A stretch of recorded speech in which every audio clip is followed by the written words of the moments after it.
Vamos a empezar con Tito 2:13, por favor. Tito 2:13.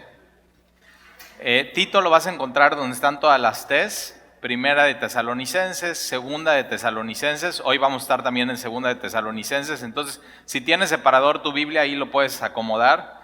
Después vas a ver primera de Timoteo, segunda de Timoteo y después Tito. Siempre que escuches un libro que empiece con T, todos están juntos. Primera de Timoteo, Tesalonicenses, Tito, están juntos ahí en tu Biblia. Entonces es una manera fácil de cómo llegar ahí a la Biblia. Tito, si de pronto te cuesta trabajo encontrar los libros de la Biblia, no sé si te ha pasado que de pronto dicen, vamos, acompáñame al libro de Oseas, y dices, ¿Oseas? ¿Eso estaba en la Biblia? Habacuc. Y no te preocupes, lo único que tienes que hacer es seguir usando tu Biblia. De pronto ya se vuelve muy fácil dónde están los libros de la Biblia. Tito, capítulo 2.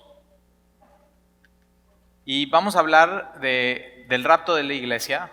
Vamos a ver que muchas personas en la iglesia general, algunas de ellas no creen en el rapto de la iglesia porque dicen que en ninguna parte en la Biblia se encuentra la palabra rapto.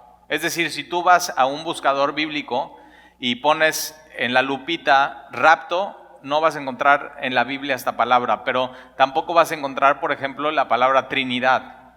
Y eso no quiere decir que no exista la Trinidad. La Biblia está llena desde Génesis capítulo 1 del concepto de la Trinidad, y vamos a ver entonces en este estudio qué onda con el rapto de la iglesia. Y algo que a mí me ha servido mucho es hacer una línea del tiempo. ¿Te acuerdas cuando nos ponían a hacer en la clase de historia una línea del tiempo? Y ponías aquí empieza y de ahí en esto continúa y aquí estamos. Y claramente la Biblia enseña que hay una línea del tiempo, y esta línea del tiempo que hoy quiero enseñarte empieza en la cruz del Calvario con Jesucristo, que es donde comienza, o Jesús inaugura su iglesia en Pentecostés. Entonces Cristo es crucificado después de 3 años y medio de ministerio. Antes de esos 3 años y medio de ministerio, cuando Jesús está activamente yendo a todas las ciudades de Galilea y de Judea, algunas veces sale de Israel y va, por ejemplo, a Tiro, esta área de Sidón, que son puertos, pero claramente la Biblia enseña que Jesús hizo su ministerio en 3 años y medio, y lo único que sabemos, y tienes que tener cuidado porque a veces te pueden preguntar esto, es que de niño o de joven Jesús no estuvo ministrando. Lo único que sabemos de él, que es cuando tuvo 12 años y a María y a José, ellos vienen de regreso y van a casa y no encuentran a Jesús y tienen que regresar a Jerusalén, y Jesús está con los ancianos y les está dando una clase de Biblia, ¿no? Pero de ahí en fuera, estas ideas o estas películas que Jesús está haciendo una bola de arena en el piso y de pronto le sopla y sale un pajarito, eso no es bíblico, no está en ninguna escritura, y el cristianismo ortodoxo simplemente no lo enseña y no creemos en eso. Entonces la línea del tiempo es Jesús, 3 años y medio de ministerio, viene la cruz, viene lo que sabes, la sepultura de Jesucristo. A los 3 días viene su resurrección, el domingo, por eso decimos que es el primer día de la semana. Después viene su ascensión, y muy importante la ascensión para entender esto de lo que es la segunda venida de Jesucristo, que es diferente al rapto de la iglesia. Ahorita te lo voy a explicar, pero Jesús asciende en el Monte de los Olivos, y si te acuerdas, están los apóstoles, están volteando arriba, y 2 ángeles se paran al lado y están diciendo, ¿qué están viendo? Y estos están nada más así viendo, lo vimos en Hechos capítulo 1, y los ángeles están diciendo, así como Jesús ascendió, así Jesús volverá. ¿Cómo?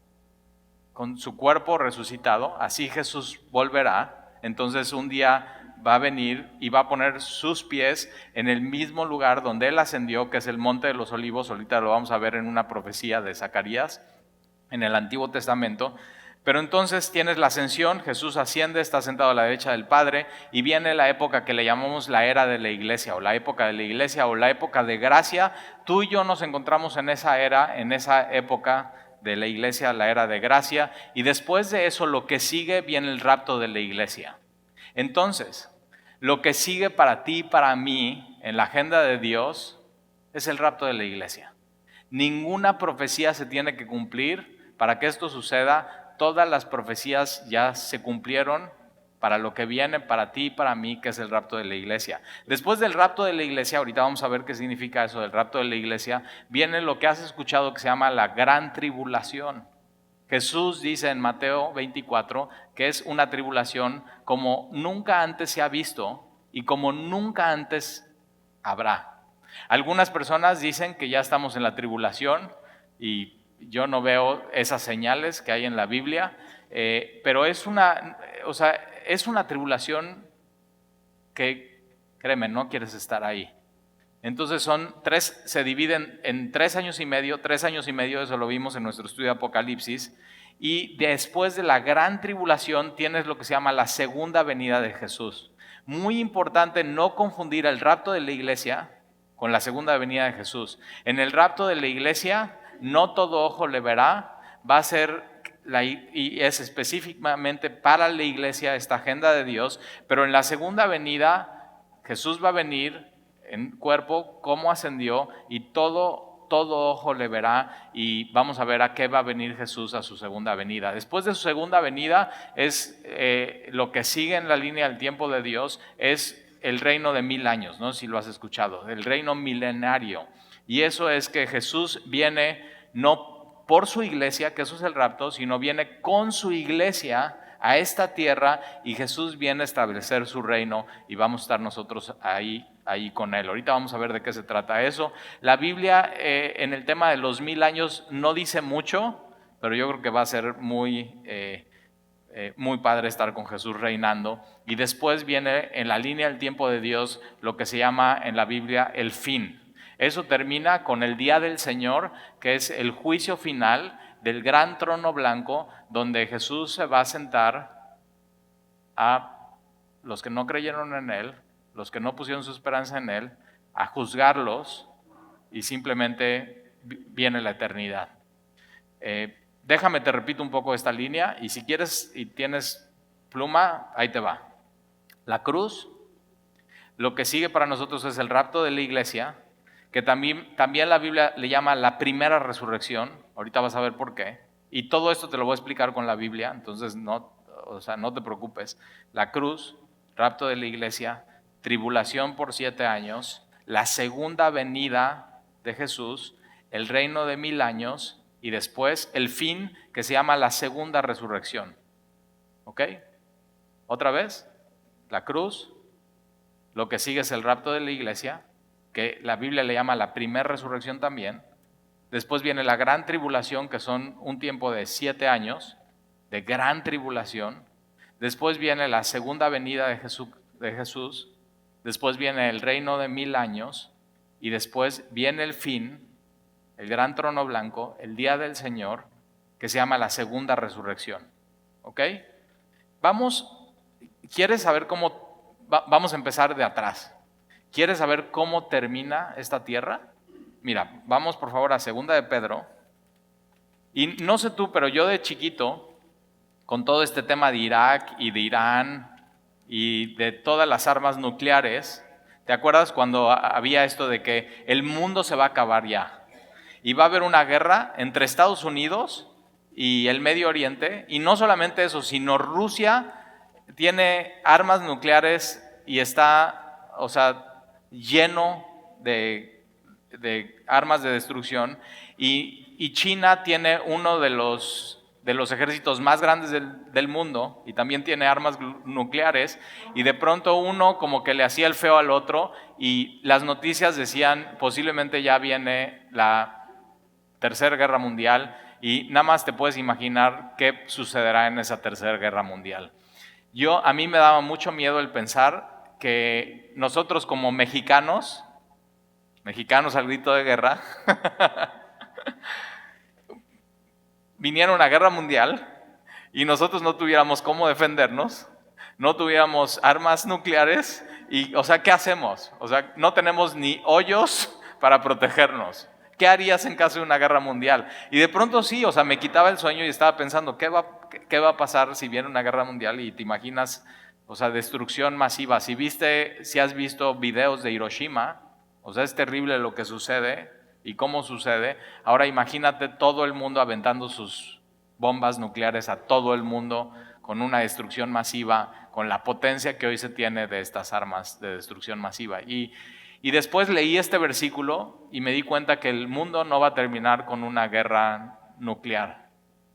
El mundo no va a terminar con un cuate o un presidente de cualquier país que tú quieras, sea Estados Unidos, sea China, sea Rusia. El mundo no va a terminar con un hombre apachurrando un botón. ¿Y te acuerdas? ¿Has visto esas películas? ¿No? Que es el portafolio.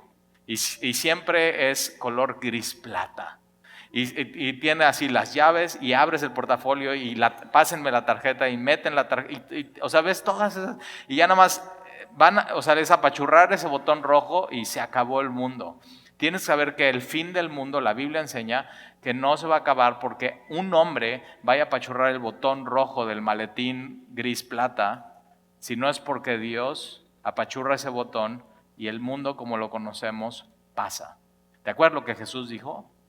Cielo y tierra pasarán, pero mi palabra permanece para siempre. O sea, entonces, ay, Tali, qué bueno que me dices, porque estaba pensando que ahorita con Trump y Norcorea y Surcorea, mira lo que dice Segunda de Pedro.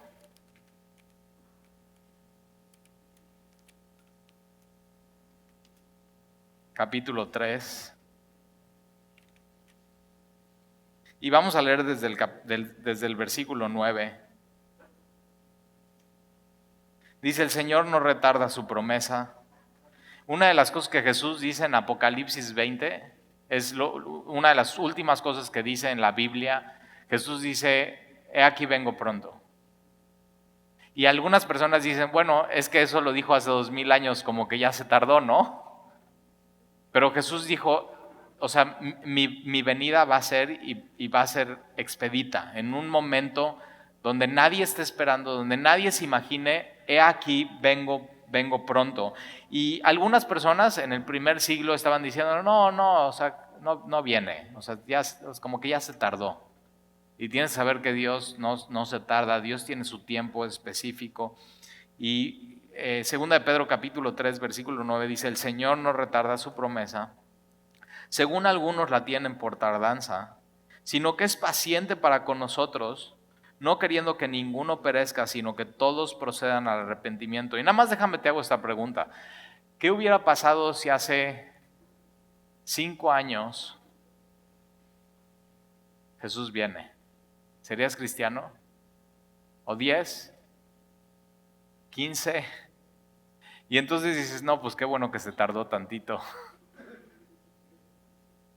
O sea, él no retarda su promesa como algunos la tienen así o sea, que ya se tardó, sino que Él es paciente para con nosotros, no queriendo que nadie se pierda. Entonces, en esta época, en esta línea del tiempo de la iglesia, la época de gracia, Dios lo que está haciendo es que Él quiere que más personas sean salvas. Entonces, date cuenta, el corazón de Dios es que más personas sean salvas y reciban a Jesús como su Señor y su Salvador.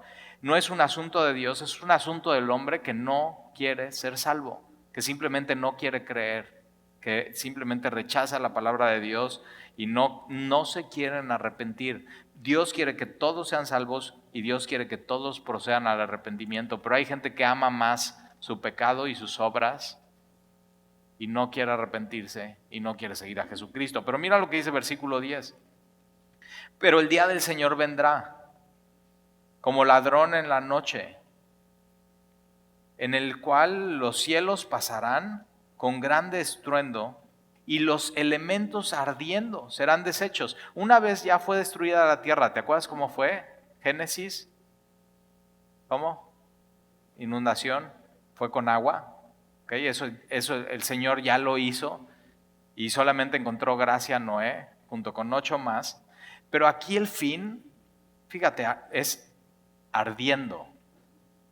Entonces los elementos ardiendo serán deshechos y la tierra y las obras, todas las obras del hombre, los los edificios más icónicos que ha hecho el hombre. Piensa en ellos, la Torre Eiffel, que dice, ay, me encantaría estar ahí, deshecha, ardiendo, fuego. Obras de arte.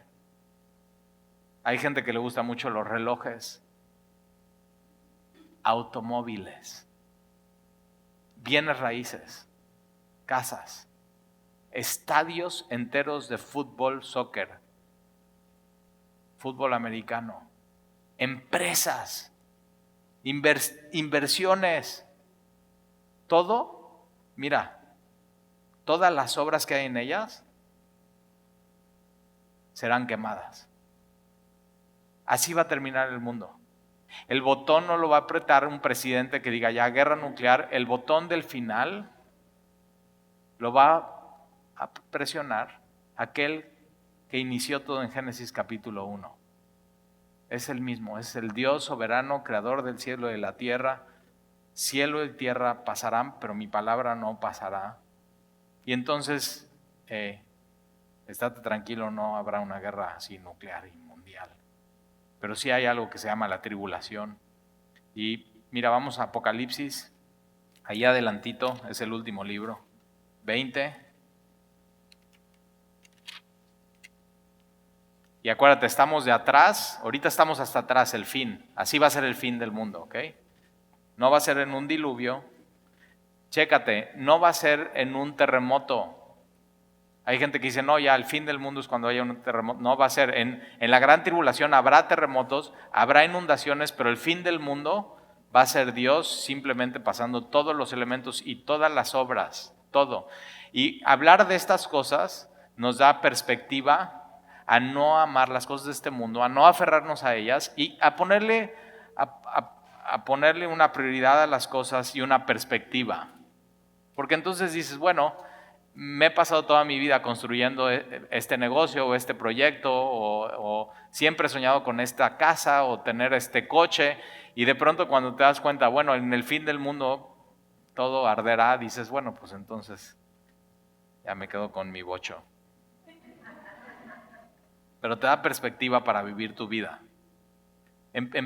Cuando empiezas a estudiar estas cosas del fin del mundo, empiezas a vivir con desapegos. O sea, simplemente no te estás aferrando a nada y estás viviendo de una manera, como vamos a ver, ligera. Apocalipsis capítulo 20 es lo que se llama el juicio ante el gran trono blanco. Esto es el fin. Esto no es para la iglesia. Esto es para todos aquellos que rechazaron la gracia de Dios en esta época de la línea del tiempo de la iglesia que Dios está extendiendo gracia. Y mira lo que pasa en el versículo 11. Y vi un gran trono blanco. Este trono blanco es blanco porque habla de pureza, de la pureza del juicio de Dios. Sus juicios son puros. Y entonces vi un trono blanco y al que estaba sentado en él, de delante del cual huyeron la tierra y el cielo, y ningún lugar se encontró para ellos. Y vi a los muertos, grandes y pequeños. No es la iglesia, porque tú y yo estamos vivos espiritualmente. Está hablando de todos aquellos que rechazaron la gracia de Dios. Y Juan está viendo a los muertos grandes y pequeños de todas las edades, pero no aquí, no nada más está hablando de grandes de edad y pequeños y niños, no, está hablando de estatus. No importa cuánto dinero tengas, no importa quién seas, si tú no pones tu esperanza en Jesús, no importa qué tan grande o pequeño seas, tú vas a estar enfrente de Dios. Este día, los muertos de pie ante Dios están de pronto formados ellos como reos delante de Dios, sabiendo que ya son culpables y que se merecen el castigo eterno. Nadie de ellos va a estar argumentando contra Dios porque van a saber, yo me merezco esto. Ahora, no vamos a estar tú y yo si hemos puesto nuestra esperanza en Jesús aquí, porque tú y yo ya fuimos juzgados. Jesús ya se sentó en un trono en la cruz del Calvario. Y ya fuimos juzgados en Él, en Cristo. Y por eso en Él hoy podemos tener vida eterna y sabernos libres y perdonados. Pero entonces estos muertos, que este es lo que la Biblia le llama la segunda resurrección, ahorita vamos a ver cuál es la primera resurrección. Entonces tienes que saber que las personas cuando mueren, sean o no de la iglesia, ellos van a resucitar, pero ellos van a resucitar para su juicio final. Y no tendrán un cuerpo como el que Jesús nos promete, un cuerpo glorificado, que ahorita vamos a ver qué significa eso en 1 Corintios capítulo 15. Y entonces están estos muertos de pie ante Dios, y los libros fueron abiertos, y otro libro fue abierto, el cual es el libro de la vida, y fueron juzgados los muertos por las cosas que estaban escritas en los libros, según sus obras. Nosotros como cristianos no vamos a ser juzgados según nuestras obras, ya fuimos juzgados, y nuestro juicio es según lo que Jesús hizo por nosotros. Y entonces ellos serán juzgados según sus obras. Y el mar entregó a los muertos que había en él. Entonces aquellos que murieron en naufragio y que no se encontraron sus cuerpos, entonces el mar entrega a los muertos que había en él. Y la muerte y el Hades entregaron los muertos que había en ellos, y fueron juzgados cada uno según sus obras. No sé tú, pero yo quiero estar delante de Jesús, mi Señor y mi Salvador, y no ser juzgado por mis obras. ¿Te imaginas? Qué miedo, ¿no? Yo quiero ser juzgado por Jesús, por lo que Él hizo, por su vida, no por mi vida, sino por lo que Él hizo. Según sus obras, y la muerte y el Hades fueron lanzados al lago de fuego. Versículo 14, esta es la muerte segunda. Es una muerte no nada más física, está hablando de una muerte espiritual. Entonces esta es la muerte segunda. Y versículo 15, y el que no se halló inscrito en el libro de la vida fue lanzado al lago de fuego, que Jesús es el que más habla de esto, que es el infierno, es el lago de fuego. Y en este mismo lugar es lanzado el anticristo y el falso profeta. El infierno fue diseñado para ellos, pero quien decide no seguir a Jesús va también a este lugar que se llama el lago de fuego. Ahora, vamos a hablar, ya vimos un poco adelante, qué es lo que va a suceder con el mundo, con la eternidad. Después de esto que acabamos de leer, después del fin, viene lo que la Biblia le llama cielos nuevos y tierra nueva. Lo puedes leer en Apocalipsis 21, 22. Es un lugar increíble. Es un lugar que cada vez que te pones a estudiar de él, tu corazón realmente palpita y desea estar en ese lugar. Pero sobre todo, el deseo de estar en ese lugar es porque Jesús va a estar ahí con nosotros y le vamos a ver tal cual es. En cuanto al rapto de la iglesia, que entonces después de la cruz lo que sigue para nosotros es el rapto. Eso es lo que nosotros estamos esperando. Nosotros no estamos esperando la segunda venida, nosotros no estamos esperando el juicio final, nosotros estamos esperando el rapto de la iglesia. Ahora hay dos posiciones generales en cuanto al rapto de la iglesia. Uno se llama post-tribulación, es decir, que la iglesia va a ser raptada después de la tribulación. Quiere decir que la iglesia va a pasar por la gran tribulación. Y hay otra posición que es pretribulación, y es que la iglesia no va a pasar por la gran tribulación, sino el rapto viene antes de la tribulación. Ahora, una cosa de estas dos posiciones, pretribulación, posttribulación, es que ambas creen que hay un rapto de la iglesia. Toda iglesia bíblica, ortodoxa, que cree en las escrituras y que cree que la Biblia es la palabra de Dios, toda iglesia bíblica cree en el rapto de la iglesia. Ahora, ¿cuándo? Algunos creen que la iglesia pasa por la gran tribulación y el rapto viene después. Algunas, como nosotros, creemos que primero es el rapto y después la gran tribulación. Eso no es realmente esencial y podemos convivir con personas que piensen pre o post. Una de las cosas que yo siempre platico cuando alguien piensa que ellos, siendo la iglesia, van a pasar por la gran tribulación, digo, bueno, pues cuando venga Jesús y el rapto nos daremos cuenta quién tiene la razón. Y ojalá tenga la razón yo, porque si tengo la razón yo, ya te libré de la gran tribulación. Si tú tienes la razón, pues ahí vamos a estar sufriendo tú ya en la gran tribulación. Pero al final lo que creemos es en el rapto de la iglesia. Ahora, el rapto de la iglesia, ¿a qué se refiere? Es un momento específico. Así como la salvación es un momento específico en tu vida, el rapto de la iglesia es un momento en específico, en tiempo y en espacio, cuando Jesús va a venir por nosotros, por su iglesia. Va a venir sin advertencia. Pero ojo, que venga sin advertencia cuando no lo esperamos, no quiere decir que no ya nos avisó que va a venir. Él ya nos avisó que va a venir y lo dejó muy claro. Sí sabemos que va a venir, no sabemos cuándo, y quien te diga que Él sabe cuándo es un mentiroso. Porque Jesús dice que nadie sabe el tiempo ni la hora. Si alguien te dice, Talí, va a venir Jesús el 3 de febrero a las 8 de la noche, ya nada más porque esa persona dijo esa fecha, Jesús ya no va a venir en esa fecha. Porque Jesús claramente dijo, nadie sabe el día ni la hora. Lo que sí sabemos es que tenemos que estar a la expectativa. Es algo que Dios quiere que estemos esperando como iglesia.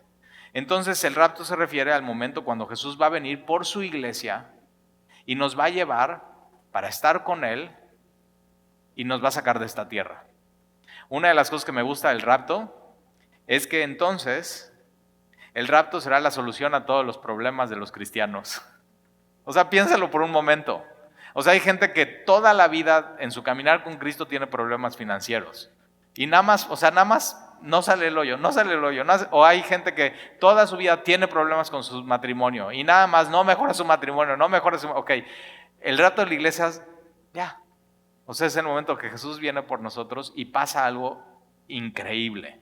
Entonces no hay ningún problema que el rapto no lo pueda solucionar. Entonces el rapto de pronto hasta da mucha esperanza. Rodrigo, que trabaja conmigo en la empresa, hay semanas que las tenemos súper complicadas. Esta semana nos pasó, los maestros bloquearon las vías del tren, lo viste en las noticias, el sindicato. Y entonces se nos complicó muchísima la operación de la empresa. Traemos contenedores que vienen desde Manzanillo. Y entonces, hablando con él, me dice, ahora sí, Talí, esta semana sí quiero que Jesús venga. Pero mira en tu Biblia lo que dice Juan capítulo 14. Juan, en el Evangelio de Juan capítulo 14.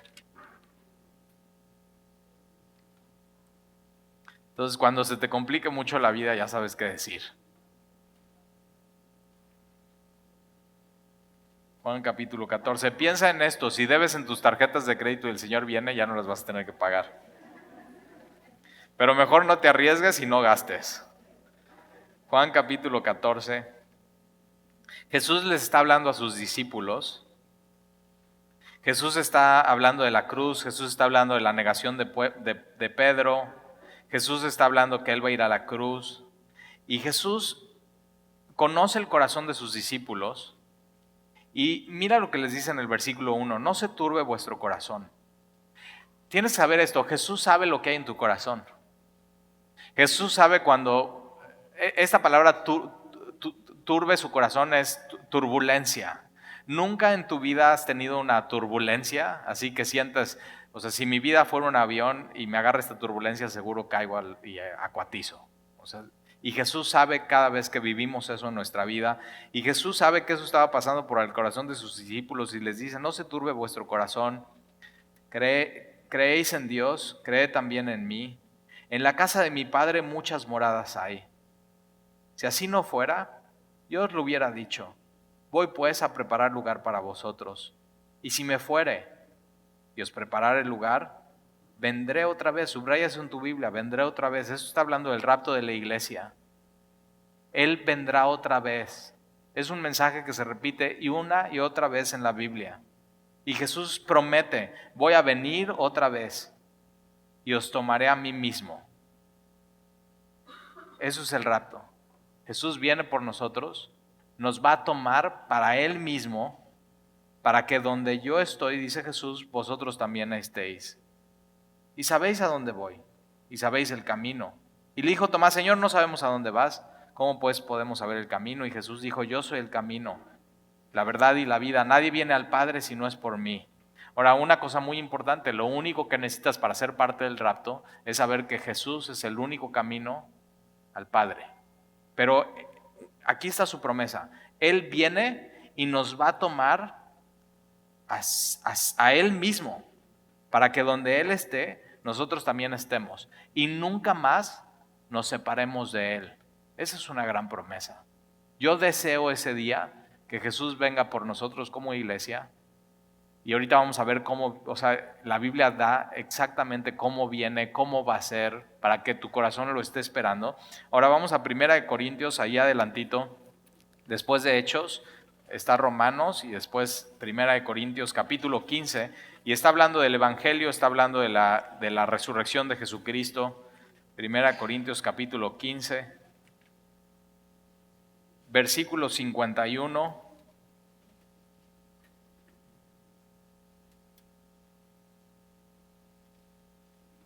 Acuérdate, Jesús dijo, yo voy a ir a preparar lugar y vendré otra vez y los tomaré a mí mismo. Él va a venir por nosotros, está hablando a sus discípulos, está hablando a la iglesia. 1 Corintios capítulo 15, versículo 51. Y Pablo está diciendo, aquí os digo un misterio. Un misterio en la Biblia es algo que antes no se sabía, pero que ahora ya fue revelado. Entonces, aquí os digo un misterio. No todos dormiremos. La palabra ahí dormiremos en la Biblia quiere decir no todos moriremos. Entonces, no todos dormiremos.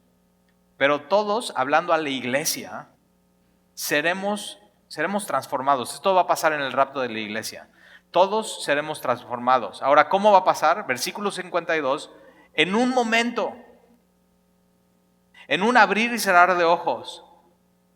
Entonces, piensa en esto un momento. ¿Nunca le has dicho al Señor, Señor, ¿podrías cambiar esto de mí?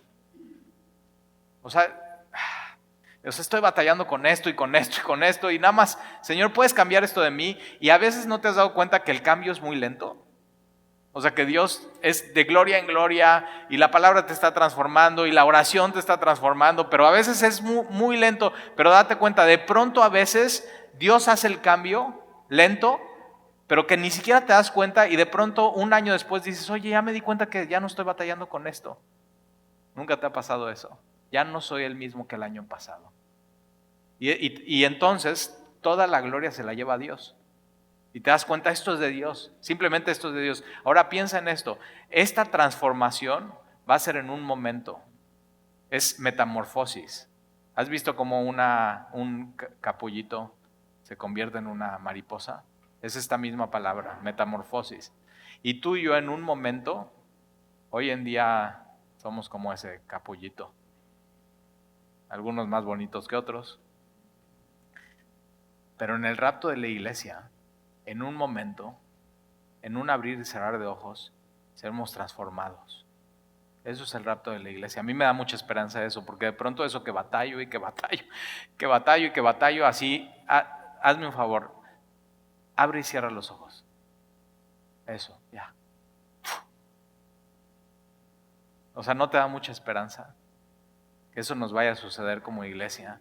En un abrir y cerrar de ojos, en un momento, a la final trompeta. Esta palabra final es escatos, de donde viene nuestra palabra escatología, el estudio del final de los tiempos. Entonces la final trompeta, la última trompeta que va a escuchar la iglesia. ¿Estás listo para ese sonido? Piensa en esto. Posiblemente antes de que termine el estudio suena esta trompeta y somos transformados. No hay nada, ninguna profecía que se tiene que cumplir para que suceda esto. Esto puede pasar en cualquier momento y Dios quiere que vivamos con la expectativa, así como Pablo y ellos vivían con la expectativa que posiblemente su generación era la última. Yo creo que nuestra generación es la última. Todos seremos transformados a la final trompeta, porque se tocará la trompeta y los muertos resucitarán y los muertos serán resucitados incorruptibles y nosotros seremos transformados, seremos por fin libres. Ahora fíjate, dice que los muertos serán resucitados, es la primera resurrección de los muertos, serán resucitados incorruptibles. Entonces primero los que murieron en Cristo, en el momento del rapto, ellos saldrán de sus tumbas con un cuerpo nuevo resucitado y nosotros en un abrir y cerrar de ojos sin morir como la iglesia seremos llevados a los cielos para estar con el Señor fuera de esta tierra y por fin ser libres con un cuerpo transformado y resucitado. Ahorita vamos a ir a Tesalonicenses, va a haber un poco más de detalles de esto, de cómo será. Pero mira lo que dice versículo 53, porque es necesario que esto corruptible, o sea, esta carne, este cuerpo corruptible, o sea, pecador, que peca, que no solamente que peca, esta palabra corruptible es que se echa a perder. ¿Te has dado cuenta que tu cuerpo se está echando a perder? ¿Sí o no? O muy así, muy adolescente. O sea, ¿no te duelen las rodillas de pronto? ¿Y la espalda? ¿Ya te viste tus arrugas? ¿No te falla la vista? Ya cuando te empieza a salir pelos de la nariz y de los oídos, ya valiste. Pero es eso, que este cuerpo se está desgastando, es corruptible, se está echando a perder. Pero es necesario que este cuerpo, mira, pellízcate, este cuerpo se vista de incorrupción. Un cuerpo glorificado. Jesús fue la primicia de esto. Cuando Jesús resucita, tiene un cuerpo glorificado. Y Jesús puede hacer cosas como, por ejemplo, cuando están en el aposento alto y las puertas están cerradas, Jesús puede entrar. Jesús está en un lugar de Jerusalén y al segundo está en otro lugar de Jerusalén ministrando a otros creyentes. Imagina eso. Y tú estás así con tu iPhone, con tu tecnología muy... O sea, piensa en eso. Lo que va a ser capaz de hacer nuestro cuerpo glorificado, cosas que ni nos imaginamos. Pero eso es lo que nos espera a los que amamos al Señor y estamos esperando su venida. Entonces, todos vamos a experimentar una transformación gloriosa. Y Jesús, hablando de su regreso, Jesús, lo puedes anotar ahí en Mateo capítulo 24, Él dice, bienaventurado aquel siervo al cual cuando su Señor venga le haya haciendo así. Una de las cosas que Dios quiere poner en nuestro corazón al saber y hablar de estas cosas es una expectativa de que posiblemente el Señor venga hoy. Una expectativa de que posiblemente el Señor venga mañana. Y entonces, si viene hoy, ¿cómo quieres que el Señor te encuentre haciendo así? ¿Qué quieres que te encuentre el Señor haciendo? Y entonces eso, date cuenta, eso modifica tu agenda. Eso modifica lo que piensas, eso modifica lo que vas a ver, eso modifica dónde vas a estar, eso modifica qué amigos vas a tener. ¿Cómo quieres que te enseñe? ¿Cómo quieres que Jesús te encuentre haciendo así? De hecho, la iglesia primitiva y los apóstoles creían que Jesús iba a venir por ellos en su generación y que establecería el reino de manera inmediata.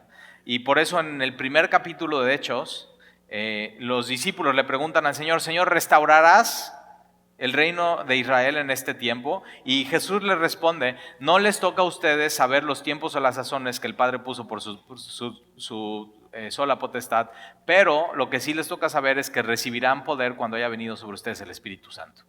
Entonces, cuando te claves en esto y digas, bueno, yo ya quiero saber cuándo, tienes que saber que Jesús ya dijo que no podemos saber cuándo, pero lo que sí nos toca saber es que podemos ser llenos de su Espíritu y poner esto en nuestro corazón de esta expectativa. De hecho, en la iglesia primitiva había un rumor de que Jesús vendría antes de que Juan, el apóstol, se muriera.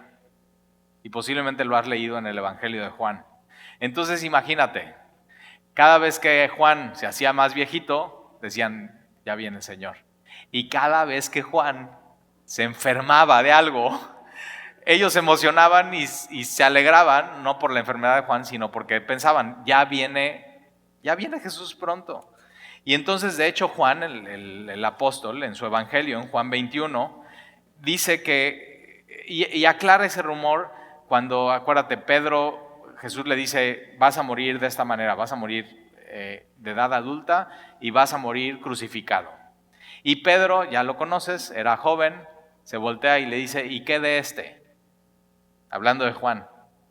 Y Jesús dice, mira, si quiero que él quede hasta que yo venga, que a ti. Y Juan dice, pero eso dijo Jesús, no porque yo iba a quedar hasta que Él viniera, sino lo dijo porque, Pedro, tú haz lo tuyo. Si yo quiero, lo podría hacer así.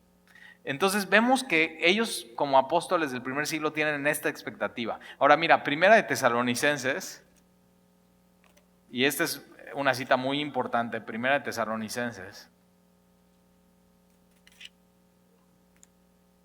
Apúrenle, apúrenle. Acuérdate, donde están las T's.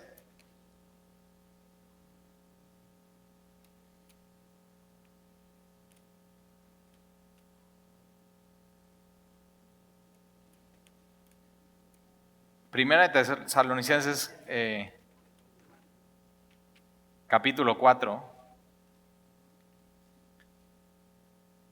Ahora tú lees 1 Corintios capítulo 15 y dice, y los muertos en Cristo resucitarán primero, ¿ok? Y después nosotros seremos transformados. Ellos pensaban que Jesús venía pronto. Una de las cosas que pasa si el rapto es hoy, es que los muertos en Cristo resucitan y nosotros somos transformados. Y nosotros, una de las cosas increíbles del rapto es que si nos toca a nosotros, nunca vamos a probar la muerte. Vamos a ser como Enoc. ¿Has escuchado Enoc, Génesis? Enoc caminó con Dios y Dios lo llevó con él. Enoc no probó la muerte. Entonces, 1 Tesalonicenses capítulo 4, versículo 14, vamos a leer desde el versículo 13. Tampoco queremos, hermanos, que ignoréis acerca de los que duermen. Esto, acuérdate, es los que murieron, para que no os entristezcáis como los otros que no tienen esperanza. Porque si creemos que Jesús murió y resucitó con poder, así también traerá Dios con Jesús a los que durmieron en él. Por lo cual os decimos esto en palabra del Señor, que nosotros que vivimos, o sea, nosotros la iglesia, que habremos quedado hasta la venida del Señor, no precederemos a los que durmieron, porque el Señor mismo, lo mismo que dice 1 Corintios capítulo 15, porque el Señor mismo, con voz de mando, con voz de arcángel y con trompeta de Dios, descenderá del cielo y los muertos en Cristo resucitarán primero. Luego nosotros, los que vivimos, los que hayamos quedado, seremos arrebatados, subraya esa palabra, arrebatados, juntamente con ellos en las nubes. Fíjate, los que murieron. Ahora, una pregunta que me han hecho muchas veces es, Talí, entonces, los que murieron. Y yo sé que hay gente aquí que tiene hermanos que murieron y que estaban en Cristo, y tíos y papás y abuelos que estaban en Cristo. Y una pregunta que me han hecho mucho entonces, ¿dónde están ellos ahorita? Y la respuesta es 2 Corintios 5:8, apúntalo. 2 Corintios 5:8 dice que si estamos presentes en este cuerpo, estamos ausentes ante el Señor. Es como tú y yo hoy. O sea, no le podemos ver cara a cara, no podemos estar con Él, no podemos habitar con Él, es nuestra esperanza. Pero 2 Corintios 5:8 dice que si estamos ausentes en este cuerpo, en el día que mueres y estás ausente en este cuerpo, inmediatamente vas a estar presente ante el Señor. Y esa palabra presente ante el Señor quiere decir vas a estar habitando con el Señor. Entonces, las personas que mueren en Cristo, cuando cierran los ojos aquí, inmediatamente están abriendo sus ojos delante de Él. Cuando dan su último bocado de aire aquí, inmediatamente están dando su primer bocado delante de Él. Pero ¿qué pasa con su cuerpo? Hay dos posiciones, la Biblia no es clara. Una posición es que su espíritu y su alma inmediatamente van con el Señor, porque Él es su Salvador, Él es su Señor. Su cuerpo está esperando la resurrección de los muertos. Para el día del rapto, ese espíritu y esa alma se juntan con su cuerpo en el aire resucitado y entonces pasan una eternidad con ese cuerpo resucitado. La otra es que nosotros tú y yo pensamos en línea del tiempo y espacio, minutos, segundos, días, meses, año. Pero en una eternidad no existe eso. Entonces la otra posición es que en el momento que alguien muere, inmediatamente ya sucede eso en la eternidad, viene la resurrección del cuerpo y ya están con Jesús con un cuerpo resucitado. Mira, no sé cuál sea. Lo importante es que inmediatamente cuando estás ausente de este cuerpo, estás presente con el Señor. Pero ellos tenían esto, o sea, ellos estaban diciendo esto, bueno, ¿y qué pasó con los que murieron? Y Jesús todavía no viene por su iglesia, ya se la perdieron. O sea, como ya se perdieron la premier. No se perdieron nada, sino aquellos que mueren en Cristo van a vivir lo mismo que tú y yo vamos a vivir, la resurrección del cuerpo, con el mismo poder que resucitó a Jesucristo y lo levantó de los muertos. Por eso algunas personas dicen, talí, sepultura de cuerpo entero, sin cremar o cremación. ¿Qué le dirías tú a alguien así? Bueno, Corintios también dice que nuestro cuerpo es sepultado como una semilla en la tierra. Y una de las cosas, un día leí un comentario muy bonito que dice que las lágrimas de nuestros seres queridos están regando esa semilla para el día de la resurrección del cuerpo. Entonces, talí, ¿cuerpo entero? Bueno, no sé. También pensar que si te ponen en el horno, ¿qué onda, no? En el horno. Ok, si te ponen en el horno y te hacen cenizas y ponen esas cenizas en un cofre, Dios no puede hacer eso con cenizas. Y al final un cuerpo que es en cuerpo completo y enterrado no se vuelve cenizas. O ve más allá, talí, ¿qué pasa cuando los echan al mar?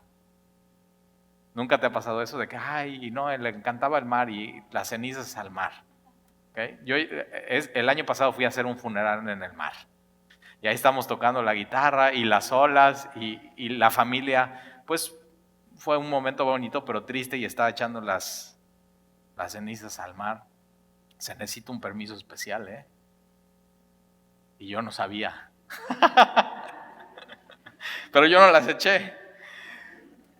Pero ¿qué pasa con ellos? Ok, ¿no crees que tenemos un Dios poderoso que puede saber dónde exactamente están esas cenizas y en el día de la resurrección el cuerpo? O sea, todo es qué tan grande es Dios y qué tan poderoso es Dios para ti. Pero entonces los muertos resucitarán primero, versículo 18, y luego nosotros los que vivimos, los que hayamos quedado, seremos arrebatados. Esta palabra arrebatados es harpazo en griego, en latín es raptus, y ahí viene rapto. Tomados por fuerza. Los que amamos a Dios seremos tomados por fuerza. Jesús va a venir por nosotros y nos va a raptar. Tomados por fuerza para estar con Él para siempre. Para siempre. Y entonces seremos arrebatados juntamente con Él en las nubes para recibir al Señor en el aire. Fíjate cómo Jesús no pone sus pies en la tierra. Es diferente a la segunda venida. En la segunda venida Jesús viene y pone sus pies en la tierra en el monte de los olivos, el monte Zacarías. El monte de los olivos se parte en dos, diferente a la segunda venida. La segunda, en el rapto viene por nosotros. En la segunda venida Jesús viene con nosotros. Porque en la segunda venida dice que es para estar siempre con Él. Ya siempre vamos a estar con Él, nunca nos vamos a separar de Él. Y en la segunda venida nosotros, su iglesia, ahorita te voy a dar algunas citas, venimos con Él, nunca nos vamos a separar más de Él. En las nubes para recibir al Señor y así estaremos, fíjate, siempre con el Señor, siempre con el Señor. Y tus ojos y tus oídos tienen que estar atentos a esto. Cuidado con qué estás viendo que te estén distrayendo de este día y cuidado con qué estás escuchando que te distraiga de escuchar la trompeta. Todos los días tenemos que estar listos para este día y saber que el día del Señor viene. Ahora vamos por favor a Segunda de Tesalonicenses.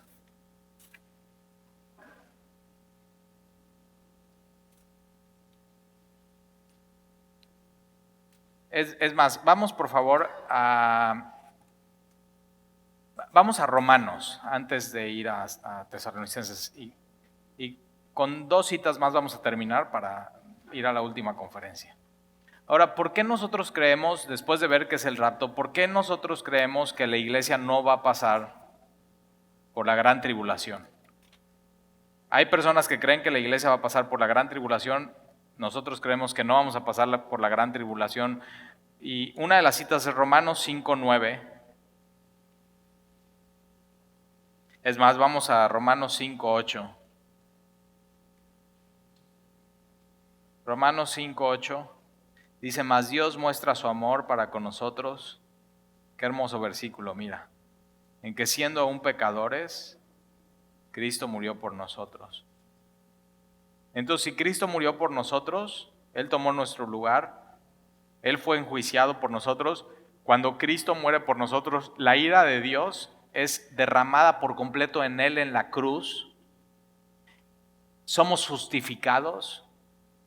Entonces, versículo 9, pues mucho más, estando ya justificados en su sangre, por Él seremos salvos de la ira. Y la gran tribulación es eso. Es 7 años donde la ira de Dios es derramada sobre un mundo que le rechazó. Y nosotros, aquí dice que seremos salvos. Ahora vamos a 1 de Tesalonicenses a ver una cita más. 1 de Tesalonicenses.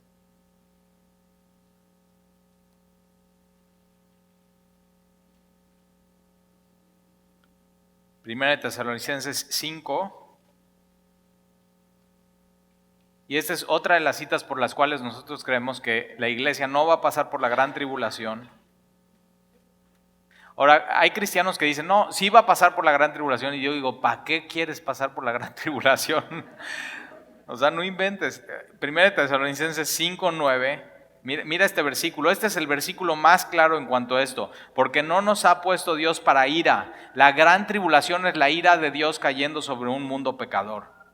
Porque Dios no nos ha puesto para ira, sino para alcanzar salvación por medio de nuestro Señor Jesucristo, quien murió por nosotros para que ya sea que velemos o que durmamos, vivamos juntamente con Él, por lo cual animaos unos a otros y edificaos unos a otros, así como lo haces. Así como lo haces. Ahora, déjame terminar con esto. Jesús dijo que en este mundo vamos a tener tribulación. No es la gran tribulación como nunca antes se ha visto y como nunca antes se verá. Jesús dijo que en este mundo vamos a tener tribulación. El mundo odió a Jesús y Jesús dice, si el mundo me odió a mí, a ustedes también les va a odiar. Y Jesús nos dice, así que no se sorprendan por la persecución. Juan capítulo 15, Jesús dice, si el mundo les aborrece, sabed que a mí me ha aborrecido antes que ustedes. En el mundo tendréis aflicción, pero confiad porque yo he vencido el mundo. Pero muy importante, la fuente de la tribulación para la iglesia hoy no es Dios. En este mundo tendrán tribulación. La tribulación no viene de Dios. La tribulación viene de este mundo y de Satanás. Y en la gran tribulación, la fuente de la tribulación es Dios. Muy importantes esos dos conceptos. Si Dios ya juzgó nuestros pecados en la cruz y Jesús ya llevó mi culpa, no va a tribularme Él jamás. El deseo de Dios es que cada generación pensemos que nosotros somos la última generación y que Jesús viene por nosotros. Ahora esto crea 3 efectos prácticos en nuestra vida. Número 1, que tenemos que llevar el mensaje de Jesús en cuanto antes a cuantas más personas conozcamos. Es urgente. Jesús viene pronto. Número 2, nos da una perspectiva de las cosas materiales. Entonces, si Jesús viene pronto, ¿por qué te estás afanando? Si Jesús viene pronto y el mundo material un día al final va a quemarse, ¿por qué te estás afanando? Puedes tener muchas inversiones materiales, pero tienes que saber que todo pasará, todo se perderá. Y Jesús por eso nos da este consejo a su iglesia: hagan tesoros en el cielo. Solo lo que hacemos para Cristo permanecerá. Y número 3, hablar del rapto de la iglesia crea pureza en nuestras vidas. Porque ¿cómo quieres que te encuentre haciendo así Jesús? Desperdiciando tu vida y no viviéndola para Él, no caminando en santidad, no amando a los demás, no obedeciendo su palabra. ¿O quieres que te encuentre siendo fiel? Lo que Él te dijo hacerlo. Entonces el rapto de la iglesia lo que nos da es una esperanza pura. ¿Te acuerdas de la parábola de las vírgenes? 5 insensatas y 5 que sí estaban velando y esperando. Jesús lo que nos aconseja en Lucas es que tú y yo estemos orando, velando y esperando su venida. Que estemos atentos, que estemos listos, y lo único que se necesita para hacer esto es que como Enoc caminó con Dios, tú y yo caminemos con Él. Y Enoc desapareció como un día tú y yo vamos a desaparecer, porque Dios le llevó y Dios nos va a llevar un día a ti y a mí. Una de las cosas que siempre les digo es: vivan todos los días como si tuvieran un pie arriba. Listos para su venida, listos para partir, listos para estar con Él. Esa es la esperanza que tenemos en Jesús, el rapto de la iglesia. Oramos.